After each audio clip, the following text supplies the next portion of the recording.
Okay, so here's part 2 of our lesson. I want to review basic trigonometry with you. And when you think about the trigonometry that you learned in geometry, or maybe even before that, probably you think about sine, cosine, and tangent. And you might have even learned the word SOHCAHTOA. So I'm going to remind you what that means and how we find sine, cosine, and tangent values.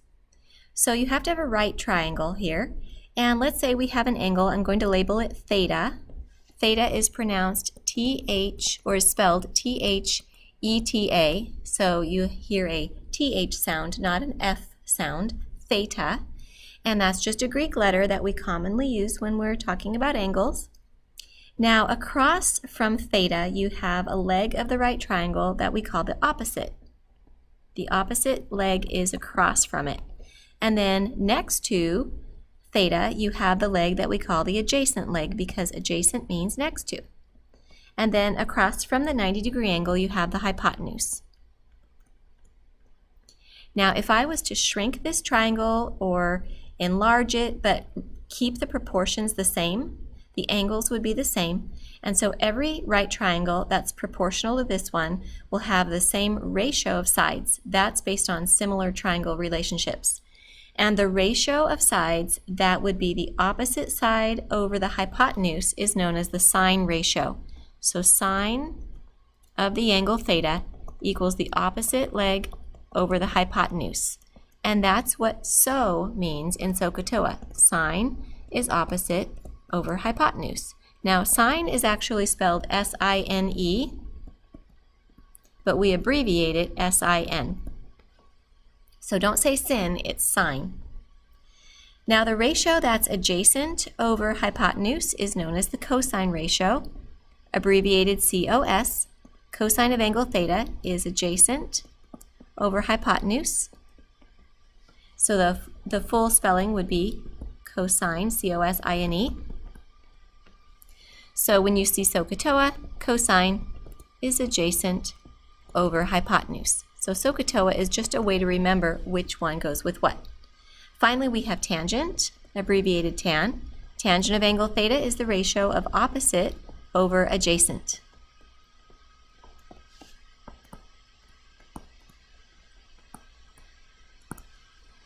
Okay, so in each of these relationships, there are three things.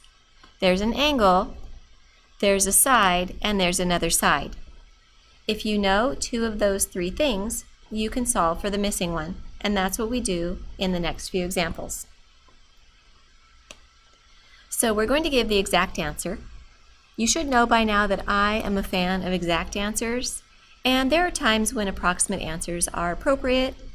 We're going to go ahead and calculate those and make sure that we can use our calculator properly, but exact answers are more important to me. And speaking of your calculator, you should press mode on your calculator and check to see what mode it's in. The graphing calculator's default mode is actually radians, not degrees, but today we're working in degrees, so you're going to want to change your calculator mode from radian to degree. Okay, let's look at number 8. Our goal is to solve for x, and we're given an angle and we're given a side. So relative to this angle that measures 24 degrees, x is on the opposite side because it's across from 24. 17 inches is on the hypotenuse. So we're working with opposite and hypotenuse, so we should use sine, because sine of an angle is the opposite over hypotenuse. So sine of 24 degrees equals the opposite x over the hypotenuse 17. To solve that for x, let's multiply both sides of the equation by 17, and we get our exact answer, x equals 17 sine 24. And then we're going to put that in the calculator. Again, make sure your calculator is set to degrees. And the approximate answer, let's say I'm going to round to the nearest tenth. Just picking something. That's going to be 6.9. So the units would be inches in this case. Let's do number 9. So once again, x, the missing part that we're trying to find, is a side. We're given an angle, so we have this angle that measures 50 degrees, and we're given 10 miles to represent the opposite side length. X is on the adjacent side. So because we're involving opposite and adjacent, we want to use the tangent ratio. So tangent of 50 degrees equals opposite 10 over adjacent x. So this one is a little more tricky to solve for x because it's in the denominator. So I do this in 2 steps. The first step would be multiply both sides by x. So x tangent 50 degrees equals 10, and then divide both sides by tangent 50 degrees. So x equals 10 over tangent 50 degrees. And that's our exact answer. And then we can put that in the calculator. 10 divided by tan 50, we get approximately 8.4. So that would be 8.4 miles. Okay, there is another way to do each of these problems. So for number 9, you could calculate the other acute angle to be 40 degrees. The 2 acute angles of a right triangle are complements since they add to 90 because we know all 3 angles add to 180 degrees. So if you wanted to, you could work the whole problem using the 40-degree angle. So you could say tangent of 40 degrees equals the opposite, in this case, which would be x. X is across from the 40, over the adjacent, in this case would be 10.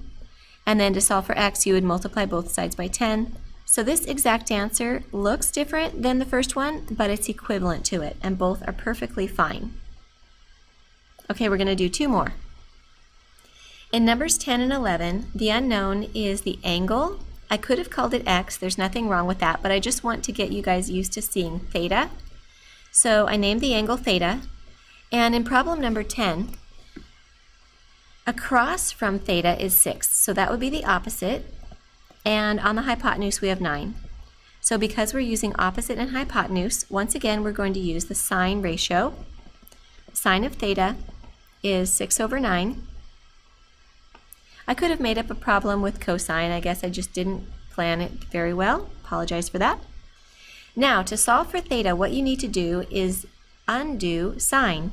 And the thing that undoes sine, now that we've studied inverses, we know it would be the inverse of sine. So the inverse of sine looks like this. Remember, the inverse function, like f inverse of x, had the little -1 on it. It's not an exponent, it's just a symbol that means inverse. So what happens if you do the inverse sine of sine is they cancel each other out, leaving you with theta by itself. So theta is the inverse sine of 6/9. Let's reduce that to 2/3. That's the exact answer. And then let's put it in the calculator. You're going to find the inverse sine as the second function of your sine button. Inverse sine of 2/3 is approximately 41.8 degrees. And then finally, number 11. So here we have our angle theta, and across from it, on the opposite side, we have 12 feet, and then next to it, on the adjacent side, we have 6 feet.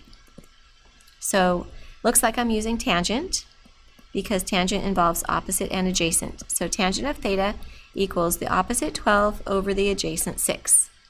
So just like we did on the last problem, we need to undo tangent with inverse tangent. So that's going to give us theta equals inverse tangent of 12/6. We'll write that as 2. Theta equals inverse tangent of 2. And that's your exact answer. And then when we put that in the calculator, we get approximately 63.4 degrees. Okay, so hopefully that is familiar. I know it's probably been a couple years since you've done that. For your assignment, we have some problems out of the book, and perhaps the list looks long, but these are pretty quick problems to do. And then we also have a short practice worksheet so that you can practice using SOHCAHTOA like I was just showing you. Thanks, everybody.